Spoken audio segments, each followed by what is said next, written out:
Welcome everyone to the Dead Spatula Dungeons & Dragons online character creation tutorial. Today we are going to be covering the basics of character creation. Style, class, path options, the pre-built path options, race and look. The custom path options we will cover in later videos. So, let's start with the melee classes. Fighter, Barbarian, Paladin, Monk. Fighters are your basic sword and board fighters, two-handed fighters. Anything that fights, a fighter does it. They are the most versatile melee class, can fill a variety of roles, tanking, off-tanking. Studded right, they can possibly fill some off DPS. But because of, and they can't move out of that melee role though. Barbarians, they have a lot stronger DPS ability than other melee classes, but they're very low armored, and because of this will die easier. Fighters and Barbarians both have solo ability good. This means that they can solo pretty easily. A beginner should be able to figure out that solo. Low and mid-level quest, they should be able to solo through it without too much problems. Paladins next. Paladins are the fighter caster. They do divine casting. They fight. They don't have quite a bit of versatility when it comes to fighting as the fighter, but they make up for it in the support abilities that they have. Because of these support abilities, they end up with a very good solo ability. You can probably go out, even into some even higher level quests than a fighter or barbarian could do. The monk is your last one, and the monks are your unarmed fighters. They're a specialist. They're about mobility in combat and moving around. They're harder to master. They're harder to stat.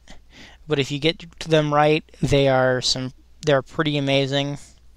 They're pretty amazing characters. I like them, which is why I've bought them. You notice right here there isn't a buy now option. That is because I have already bought them and play monks on a regular basis. Your path options. Oh, sorry. Style. Specialists now. Specialists. You have Ranger, Rogue, Bard. Ranger, it can do ranged. They're a pretty versatile scout style class. They have stealth ability to go into stealth pretty well. They can do two weapon fighting very well, and they have some bonuses to their bow. But they aren't true frontline fighters. But they do have a very good soloing ability if you use them properly. Rogues and Bards are a challenging solo class. This is because of the fact that their roles are not designed specifically around combat and survivability in melee. Rogues, they like to avoid combat, and if they're going to go into combat, they're going to be bluffing their way through combat and getting sneak attacks to get high amounts of damage. But they're not supposed to be in the middle of three guys. Their main focus is stealth, disarming traps, unlocking doors. They work very well in parties, are hard to solo, but you can solo them. Bards, they're also challenging to solo. They are almost pure support in their design.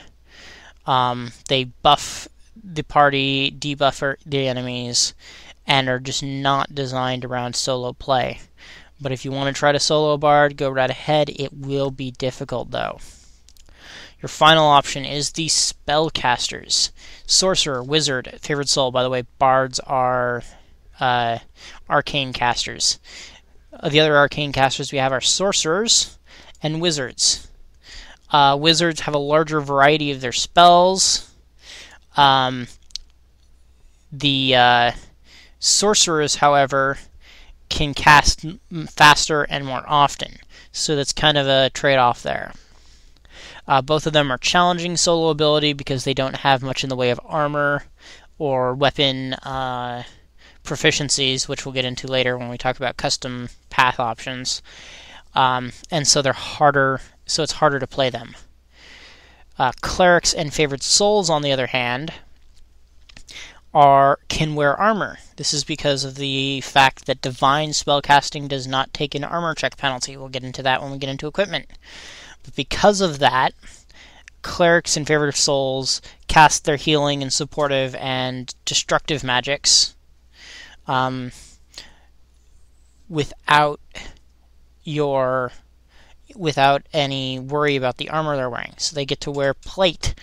And because of this wearing of plate normally, or some other type of armor, they can survive in melee if they solo. And so favored souls have a solo ability of good. Clerics have a solo ability of very good. As a note, here's the buy now symbol that I was talking about earlier. As well, difference between favored souls. Favored souls have fewer spells, but can cast more often. They also are a little bit more offensively minded than the cleric. So, we're going to move, however, into path options. Path options. These first three you see here, and this will be the same on every class. There are these three path options. These are what are called proven paths. And they actually will automatically choose everything for you when you level. So they are something that's good for a new player, someone who is new to the game, someone who is new to Dungeons & Dragons or new to the MMO and isn't quite sure about how things have changed, or maybe you're just completely new, you don't know what the hell mobility is, you don't know what your skill points mean, what the ranks mean. Don't know what feat is, you might want to try starting off with these paths.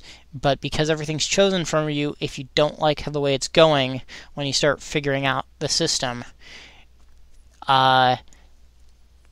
you've got a lot of stuff that's already been chosen for you. You can step off the path when you want, but you've already got all that stuff chosen for you. My suggestion is generally play a path character until you get the feel for the system, then go into a custom character and work from there, and work from the ground up for a new character, so it's all yours and you don't complain about how you screwed yourself on a custom path, or by using a pre-built path. For now, I'm going to use the pre-built path. I will cover what happens with a custom path at a later video. Alright, so you're looking here now at the races. You'll notice all the races have their own stat differences. Humans have the standard stat set but have a bonus feat. Halflings start with a higher dexterity and a lower strength. All the races have a variety of strengths and weaknesses. These are used to help match your race to your class, but any race can be any class. Drow elves have 2 extra stat points compared to everyone else. They have 3 stats that they boost and 1 that they lower. This is very important because that means they have more stat points overall, and so a lot of people will like them. I bought them. Most people will have to unlock them with favor to get them to be able to use them or buy them. Warforged are also one of the exceptions in that they have 2 stats they lower, have a lot of immunities, but also take less from normal healing spells. They have to be repaired by the repair spells. So that's your set there. Also, if you're choosing a path, you can see what your stats are going to be, what your feats are, what your spells are. If you do not have if you're using a custom path, this will be blank because you have to set this all up. So I choose a race, and I click Next. Now, if I was on a custom path at this point, I would have gotten a nice splash screen where I chose my stats, my skills, my feats, my spells, but I'm not, so I end up here. I don't need to explain the screen to you. Put in your name, put in your surname, create. I will see you guys next video. So come see my custom character creation video. Bye.